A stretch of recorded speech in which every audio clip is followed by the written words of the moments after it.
Hi, my name is Faye Edwards and today I will be delivering my presentation on human immunity. Section 1, I will explain what an infection is and how it is transmitted.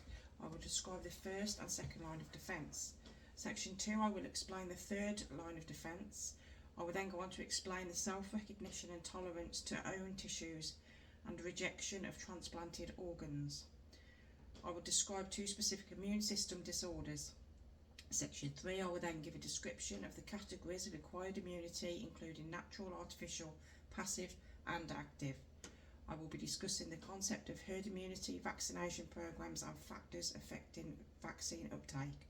And finally, I will evaluate the benefits of vaccinations.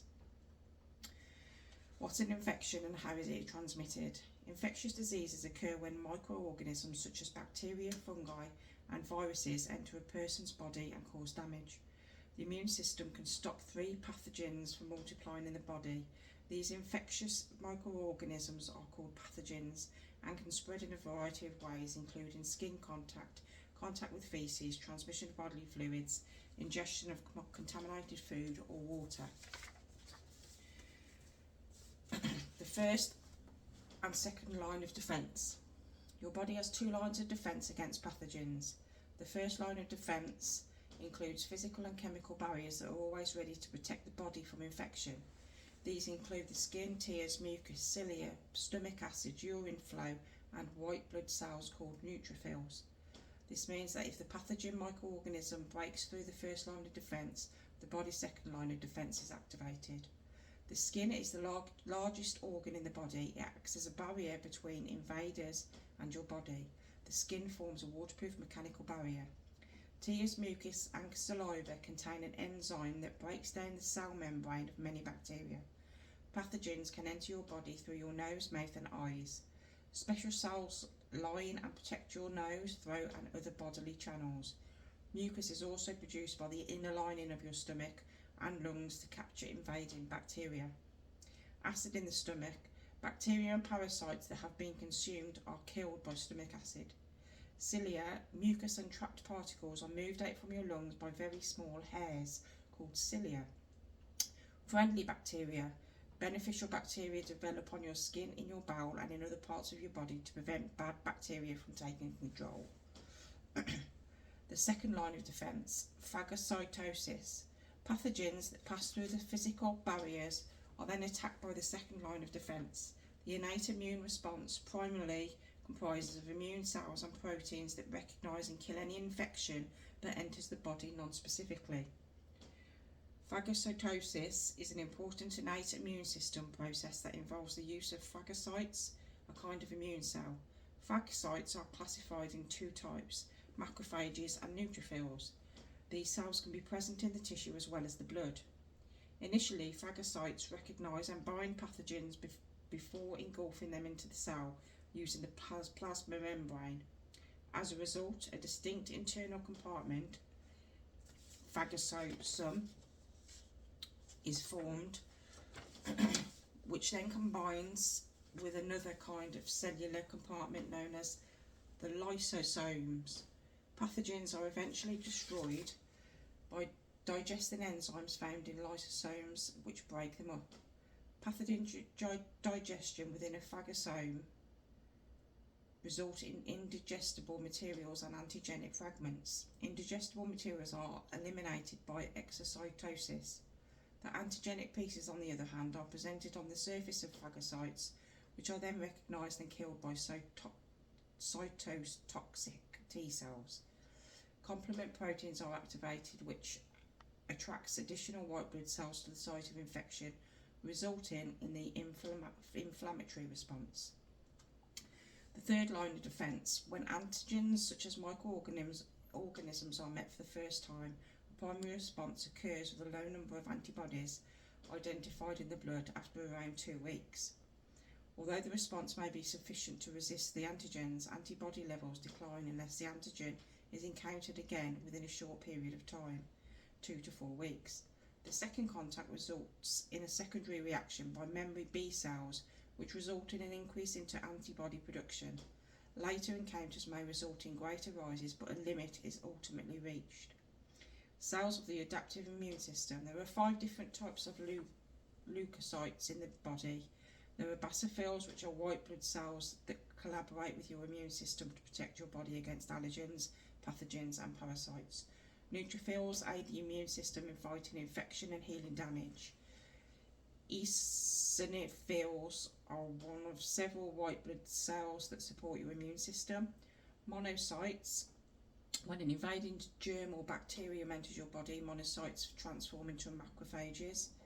Lymphocytes help your body immune systems fight cancer and foreign viruses and bacteria. Unlike the innate immune system, the system of adaptive immunity is made up of only 2 cells, B and T cells. Both cells are lymphocytes that develop from certain types of stem cells in the bone marrow known as multipotent hematologic stem cells. They have to grow and become activated after being produced in the bone marrow. T cells are much more common than B cells and account for 80% of the lymphocytes. They mature in the thymus gland. There are 3 types of T cells and have a part in the killing of problem cells in the body, such as virus infected cells or cells with DNA damage. Immunoglobulins, proteins that bind to antigens and are known as antibodies. Antibodies have a variety of roles in the body, including targeting infection, neutralisation of toxins, removal of antigens, stimulation of cells that can eat foreign substances, activation of mast cells. A typical hemoglobin consists of 4 chains made up of 2 heavy chains and 2 lighter chains.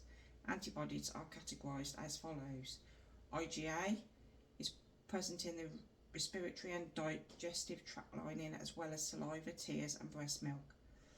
IgG is the most prevalent antibody. It is found in blood and other bodily fluids and provides protection against bacteria and viral diseases. IgM found mostly in blood and lymph fluid. This is the first antibody produced by the body when it encounters a new infection. IgE, this protein is normally found in trace concentrations in the blood. When the body overreacts to allergens or is fighting a parasite infection, their levels may be increased.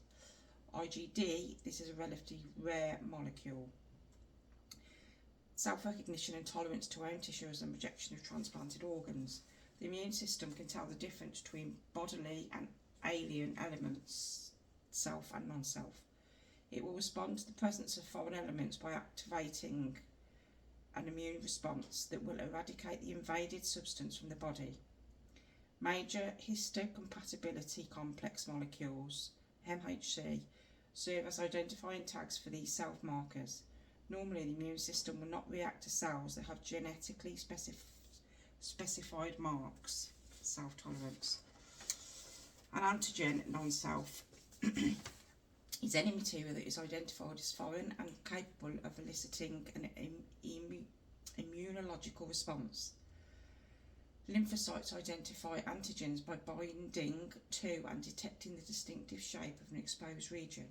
Antigenic determinants include the following: surface indicators found on foreign entities in the blood and tissue, such as bacteria, fungi, viruses and parasites. Cells from a different organism's self. All nucleated body cells have self-markers on their surface which identifies the cell as belonging to the organism. Because the red blood cells are not nucleated, they lack the same distinct and unique self-identifiers as all other body cells, meaning that the red blood cells can be exchanged between people without inducing immunological rejection. Because humans create antibodies against foreign antigens, blood transfusions between specific blood types are incompatible. AB blood types may accept blood from any other type. A blood types are not allowed to accept blood from B or AB. B blood types cannot accept A or AB blood. O blood types can only be transfused by O blood donors. Positive and negative blood types are caused by the presence or absence of an extra glycoprotein. Our immune system normally defends us from particularly hazardous things such as bacteria, toxins, and sometimes cancer cells. When these antigens enter the body, the immune system recognises them as foreign and fights them. So when a person gets an organ from another person after transplant surgery, his or her immune system may recognise the organ as foreign. This is because the person's immune system identifies that the antigens on their organ cells are not matched. Mismatched or insufficiently matched organs might cause a blood transfusion response or transplant rejection. Doctors match both organ and the person receiving the organ to help prevent this response. The greater the antigen similarity between donor and recipient, the less likely the organ would be rejected. Tissue typing guarantees that the organ or tissue is as close to the recipient's tissue as possible. Doctors employ medications to suppress the immune system of the patient. The objective is to keep the freshly transplanted organ from being attacked by the immune system. Without these medications, the body will almost always start an immune reaction and eliminate the alien tissues. There are three types of rejection. Hyperacute, when the antigens are entirely mismatched. Hyperacute rejection begins a few minutes after the donation. The tissue must be removed as soon as possible. Acute rejection can develop at any moment following the transplant, from the first week to 3 months later. All recipients experience acute rejection to some extent. Chronic rejection can occur over a long period of time. The body's continual immunological reaction to the new organ gradually deteriorates the transplanted tissues or organ. 2 specific immune system disorders. Rheumatoid arthritis. Your immune systems generally produce antibodies that kill bacteria and viruses, helping to fight infection. However, when you have rheumatoid arthritis, your immune system releases antibodies to the lining of your joints by mistake, where they attack the surrounding joints. This causes the thin layer of cell, synovium, that covers your joints to become painful and inflamed, releasing chemicals that harm the surroundings, such as bones, ligaments, cartilage and tendons.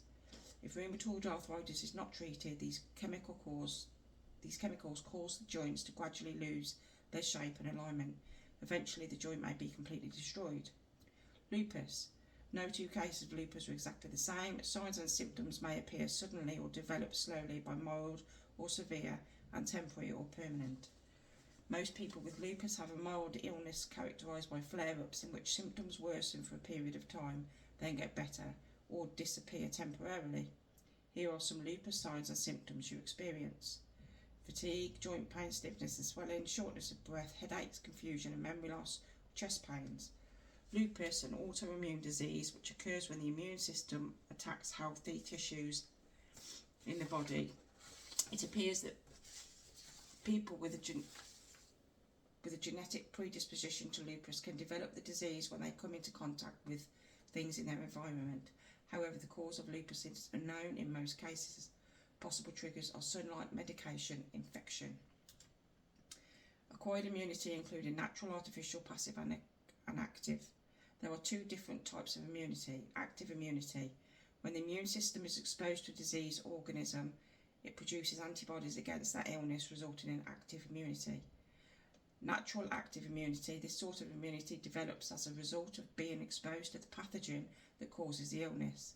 When an infection organism such as bacteria or virus enters your body, the body begins to create an immune response in an attempt to combat the infection. T cells in the bloodstream will bind to the pathogen and then supply it to the B cells in your bloodstream. Vaccine-induced immunity. An individual is deliberately and artificially exposed to foreign antigens in order to trigger a protective immune response. Artificially acquired active immunity occurs when a person is intentionally exposed to antigens in a vaccination, allowing the immune system to create an active and long-lasting immune response. Passive immunity is supplied when antibodies against a disease are given to a person rather than produced by his or her own immune system. Naturally passive immunity can develop during pregnancy when particular antibodies in the form of IgG are transferred from the maternal bloodstream into the fetal bloodstream. This offers some protection for the baby for around 4 to 6 months after birth, but these antibodies ultimately weaken as the child's own immune system grows. Artificial passive immunity is protection obtained by injecting or transfusing antibodies manufactured by someone else. These antibodies neutralise the pathogens normally, but the protection only lasts a few weeks, since the antibodies eventually degrade. The immune response to vaccinations. Vaccines consist of weakened or inactive components of a certain organism antigen, which causes an immunological reaction in the body. Whether the vaccine is made up of antigens itself or the blueprint for the body to produce the antigen, this weakened version will not cause the disease in the person receiving the vaccine, but it will prompt their immune system to respond in a similar way to how it would if it had responded to the actual pathogen. Immunological memory. The adaptive immune system has a memory component that enables an efficient and dramatic response when the same infection invades again. The adaptive immune system handles memory through a small reliance upon cues from the innate response. During a first immune system to a virus that has never been seen previously, plasma cells secreting antibodies and differentiated T cells grow, then plateau over time. A memory cell is an antigen-specific B or T lymphocyte that does not develop into effector cells during the main immune response, but can become effector cells quickly upon re-exposure to the same pathogen. Memory cells do not react to antigens and do not contribute to host defences during the main immune response. Herd immunity. Vaccination programs have factors affecting vaccine uptake. Herd immunity occurs when a large group of people, the herd, develop immunity to a disease. When the herd immunity develops, disease transmission from one person to person becomes unlikely. As a result, the entire community is protected rather than just those who are immune. In order for a disease to spread, a certain percentage of the population must be susceptible to it. This is referred to as a threshold proportion.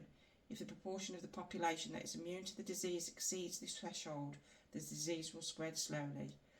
This is referred to as the herd immunity threshold. Herd immunity may also be achieved when a large number have been immunised against a disease and have acquired protective antibodies against future infections. Vaccines have effectively suppressed communicable illnesses such as smallpox, polio, diphtheria and rubella. Though a high level of safety and efficiency is required before vaccines are approved and made available to the general public, some risks and individual variation in vaccine response remain.